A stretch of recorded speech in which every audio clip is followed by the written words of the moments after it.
後來這段時間，台北股市的勢面真好，嘛，互愈來愈多人投入到投資的行列。美國《華爾街日報》的報道，講台北市的客停車司機嘛會哪開車哪買賣股票，甚至只要講家己佇個台積電工作，就會當佇個交朋友的市場得到更較大優勢。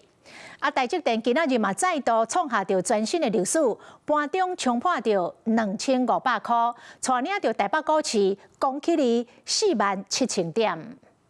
盤面按講，今仔日台股的大盤早盤起超過1000點，衝破47000點的大關。領軍的寬達股台積電盤中甚至是突破2500塊。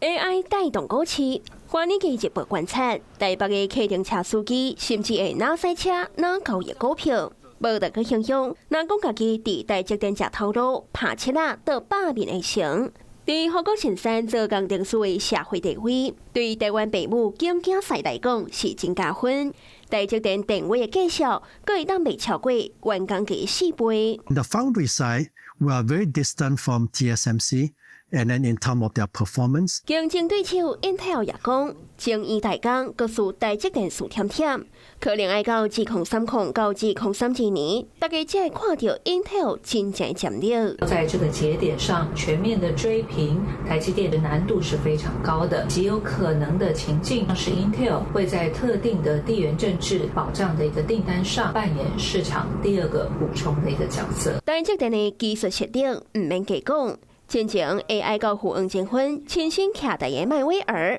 為了搶攻資料中心的起點，已經甲台積電參商導入 A14的製程，甲2奈米來比，同款的功效能可能會加10%到15%，同款的速度有希望會當降低效能的25%到30%，邏輯密度可以增加超過2成，而且邁威爾過去其實採取多元供應商的策略。